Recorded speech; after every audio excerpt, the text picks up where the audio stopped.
everyone. Welcome to another episode of The Shutter School. I am your host, Dustin Thompson. I will be joined shortly by my beautiful assistant, V.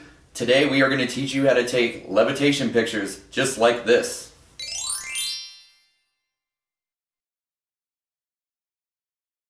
Levitation pictures can be a lot of fun, and you don't need a ton of expensive equipment to do them. Let's get started. Here's what you're going to need to do the shot. You're going to need a camera on a sturdy tripod, which is what you're looking through right now. You're going to need either a stool or something tall to stand on. If you are going to be the one that's flying in the picture, you're going to need preferably a remote. You can set the timer, but it's hard to get set up in time. And you're going to need either Photoshop or there is a free program online called GIMP, which does basically the same thing. If you don't want to deal with the editing, you can always just put the camera in a burst mode and jump, but the problem is you're going to have a real hard time getting that nice floating look, and you're probably going to have this pretty wild look on your face from the exertion of the jump.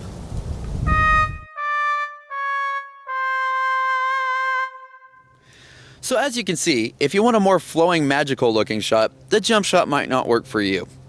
Here's how I do my levitation shots. The first thing I'm going to do is I'm going to set my camera to manual mode. I'm doing this so all my settings will stay the same over the series of shots I'm going to take. Next, I'm going to connect my remote. The less you physically touch the camera, the more lined up your shots will be and the better your end result will turn out. Next, I'm going to get V to stand in the scene so I can meet her and focus on her. After that, I'm going to set the camera to manual focus.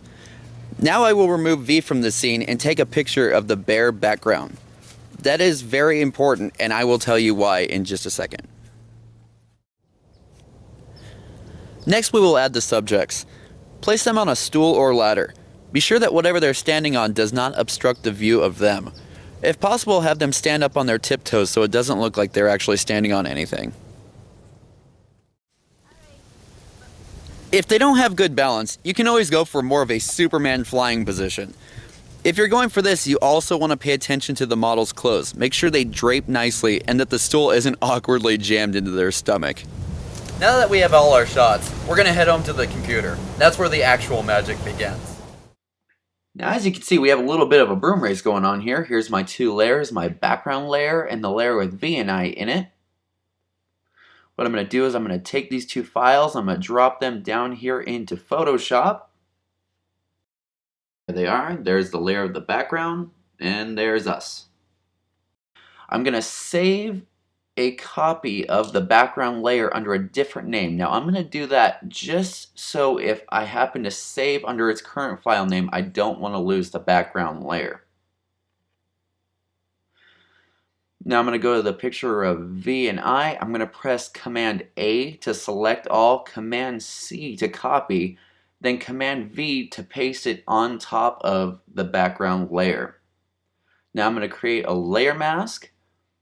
Click inside the white box, come over and choose the brush tool, and then I want to be sure it is on black because the white box means white will reveal and black will conceal, and now I just start painting out the stools. I'm just getting the bulk of the stools out here at the moment. We will get in there to the finer details in just a second. The beauty is, you can do this relatively quickly. You want to really zoom in if you're trying to get it, super perfect looking. But worst case scenario, I can turn one of these out in probably about 4 to 5 minutes. And it's a pretty impressive looking effect when it's done right. Alright, now I'm going to take it and I'm going to get a smaller brush to really get into all the tight little spots here between the shoes and such.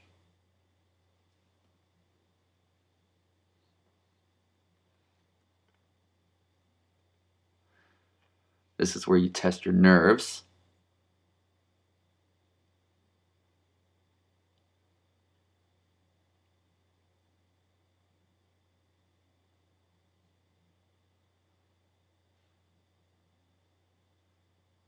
Alright, cruising along here. This is also where one of those stylus pens would come in handy. I hope to be picking one of those up pretty quick. Alright, that looks pretty good for me. Let's go over and finish V's feet up. Go back up to a slightly bigger brush here just for a second to get a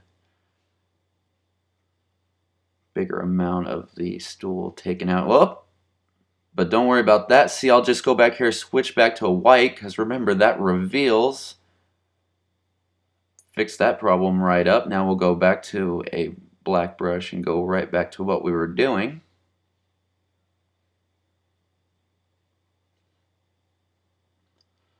Alright, go back down to a smaller brush again.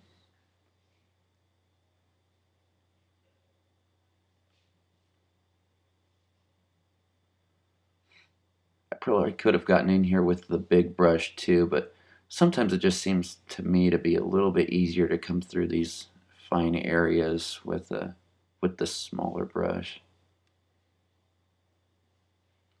And in fact, I'm going to have to go a little bit smaller to get in between those two sandals.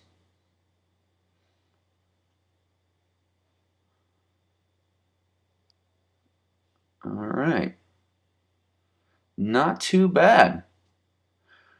As you may notice, if you see down there in the dirt, depending on the time of day, the light can actually change. So you'll have a little bit of a difference in the ground. So what I'm going to do is I'm going to take a big brush and I'm just going to go through here and smooth it all out. Make it from the background picture just so it's nice and uniform. And there you go. Now I'm going to flatten the image to make it a smaller file size. There you have it. I mean, you can adjust the coloring and such, but as for the levitation, ta-da, you're flying. Now, you remember when I said you don't need an expensive setup to do this? I'm going to prove it. Right here, what I have is my old Olympus Tough point and shoot. Now, with the point and shoot, you're not really going to have the control over like the depth of field and all that, but I mean, that doesn't mean you can't have fun. I mean, after all, the most important camera is the one in your hands.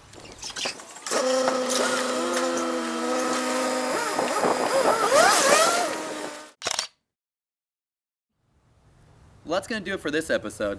Be sure you subscribe to the Shutter School. I would love to see your levitation pictures. Feel free to send the link to facebook.com/Dustin Thompson Photography. I'm going to end with a little slideshow with some of the shots that V and I got. Until next time, I'm Dustin Thompson, and I'll talk to you soon.